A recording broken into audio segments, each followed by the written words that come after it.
शहर बगदाद से कुछ फासले पर एक छोटी सी बस्ती थी, जहां एक बूढ़ा शख्स अपनी आखिरी जिंदगी के दिन गुजार रहा था। वो एक खामोश और आजिज लेकिन दाना इंसान था। उसके 5 बेटे थे। इनमें सबसे बड़ा यूसुफ था, जो एक जमींदार था। यूसुफ पूरे दिन खेतों में मेहनत करता था, जमीन को सेंचता और फसलों की देखभाल करता था। लेकिन वालिद की खिदमत करते हुए कभी कभार वो उकता जाता और दिल ही दिल में सोचता कि ये जिम्मेदारी कब खत्म होगी। शाम को यूसुफ तकाहारा खेतों से लौटता तो उसका बूढ़ा बाप हकीम खामोशी से बेटे की तकन को महसूस करता था। हकीम के दिल में बेटे के लिए बेपनाह मोहब्बत थी, लेकिन वो कुछ कहे बगैर फकत अपनी नजरें झुका लेता। कुछ अरसा बाद हकीम अपने बेटे यूसुफ के रवैये में तब्दीली महसूस करने लगा। वो जानता था कि यूसुफ अपनी तकन और जिम्मेदारियों के बोझ तले दब चुका है, और शायद उसे यह महसूस होने लगा कि बूढ़ा बाप अब उसके लिए एक बोझ बन गया है। यूसुफ का रूठा रवैया उसके वालिद को परेशान करने लगा। वो अपनी जिंदगी के आखिरी अय्याम सुकून से गुजारना चाहता था, लेकिन यूसुफ की बेरुखी ने उसे गमगीन कर दिया। कुछ अरसा बाद हकीम ने यूसुफ को करीब बुलाया और कहा, बेटा, मुझे मालूम है कि तुम पर बोझ बढ़ गया है।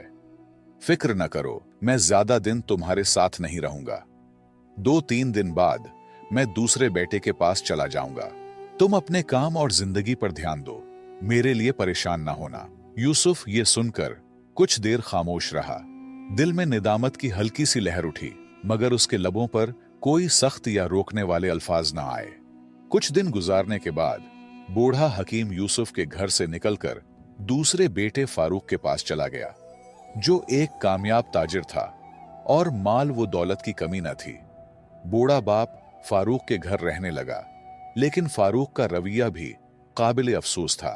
फारूक के लिए कारोबार की मसरूफियत ज्यादा अहम थी, जबकि उसकी बीवी सुसर को हमेशा नजरअंदाज करती और उनसे बात करने की जहमत भी न उठाती।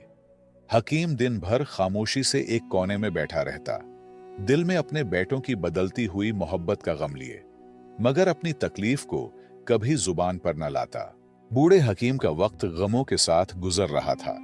एक दिन फारूक ने अपने बीवी के बातों में आकर वालिद से कहा, बाबा, आपको मेरे साथ कारोबार में मदद करनी चाहिए, ताकि आपकी मौजूदगी का मुझे भी कुछ फायदा हो। यह सुनकर बूढ़ा हकीम खामोश रहा। उसकी झुकी हुई कमर, कमजोर हाथ और तका हुआ जिस्म इस बात की गवाही दे रहे थे कि वो अब किसी भी मेहनत के काबिल नहीं रहा। लेकिन उसने अपने बेटे की बात का बुरा नहीं मनाया, क्योंकि वो जानता था कि फारूक उसे सिर्फ जिम्मेदारी के पैमाने से देख रहा है, मोहब्बत के नहीं। सारी रात बूढ़े बाप की कांसी और दर्द भरी फरियाद से तंग होकर फारूक की बीवी ने कहा, यह बूढ़ा इंसान हमें मजीद परेशान कर रहा है। इनके और भी बच्चे तो है, वहां जाकर भी तो जिंदगी गुजार सकता है। फारूक भी एक कम ज़र्फ आदमी था।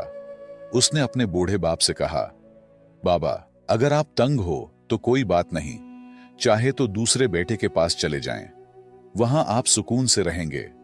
आपके इलाज के लिए मैं पैसे भी दे दूंगा, फिक्र न करें। इन अल्फाज ने हकीम की इज्जत नफ्स पर एक और जख्म लगाया। फारूक ने मोहब्बत और तवज्जो की बजाय सिर्फ एक माकूल हल की बात की, जैसे बूढ़े वालिद की मौजूदगी का कोई एहसास न था, सिर्फ एक जिम्मेदारी का बोझ था जिसे उठाना पड़ा। बूढ़ा हकीम फारूक के हाथ से निकलकर तीसरे बेटे उस्मान के पास चला गया। उस्मान एक मेहनती किसान था और अपनी जमीनों पर काम करता था। उसने अपने वालिद का एहतराम किया, लेकिन उसके पास भी ज्यादा वक्त नहीं था। वो दिन भर खेतों में मसरूफ रहता और शाम को घर आकर बीवी बच्चों के साथ वक्त गुजारता। बूढ़े वालिद की बीमारी और दिल की गहरी उदासी पर उसका ध्यान कभी नहीं गया। उस्मान जब सुबह काम पर जाता तो उसकी बीवी हमेशा अपने बच्चों को सुसर के पास बिठाकर उनसे खेलने को कहती। बूढ़ा हकीम, जो बीमारियों और कमजोरी से कांप रहा था, ये मंजर देखकर दिल में शदीद गम का शिकार हो जाता। उस्मान के घर में वालिद की हालत मजीद खराब होती गई और आखिरकार वो वहां से भी चला गया। इस बार उसने चौथे बेटे अहमद के यहां जाने का फैसला किया। अहमद, जो कि एक धोखाबाज और लालची इंसान था, अपने वालिद को इस्तकबाल करने के लिए बहुत खुश था।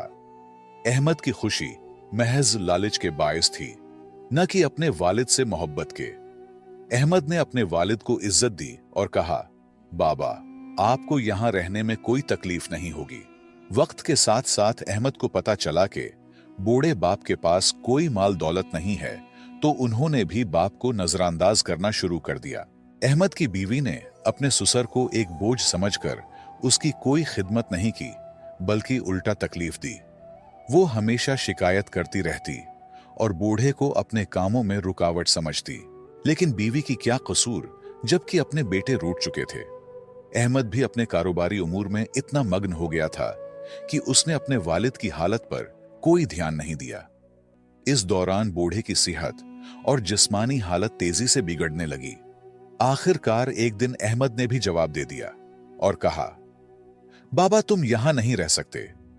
मेरे पास इतना वक्त नहीं है कि तुम्हें हर वक्त देखूं। तुम्हें कहीं और जाना होगा। इसके बेदर्द अल्फाज पर बूढ़े हकीम ने दिल बर्दाश्ता होकर आखिरी बेटे अब्दुल्ला के यहां जाने का फैसला किया। अब्दुल्ला हकीम का सबसे छोटा और कम उम्र बेटा था, जो एक गरीब और मेहनती शख्स था।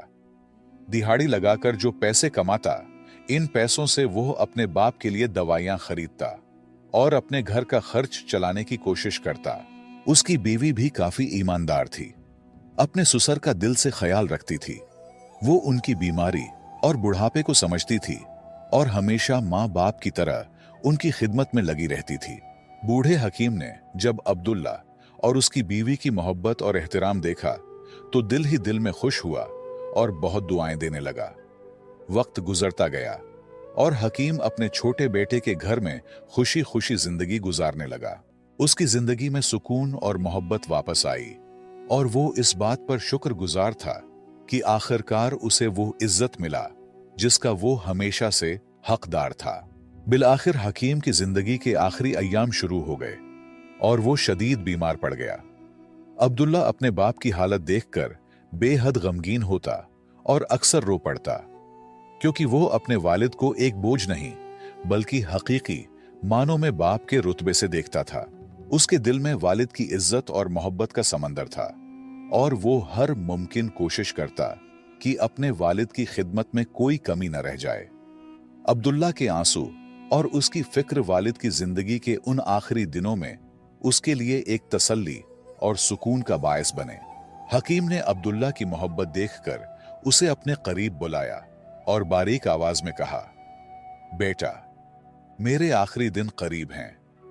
मेरी सांसें अब गिनती की रह गई हैं, लेकिन अल्लाह तुम्हें हमेशा खुश और आबाद रखे, जिस तरह तुमने मेरी खिदमत की और मेरा दिल जीता।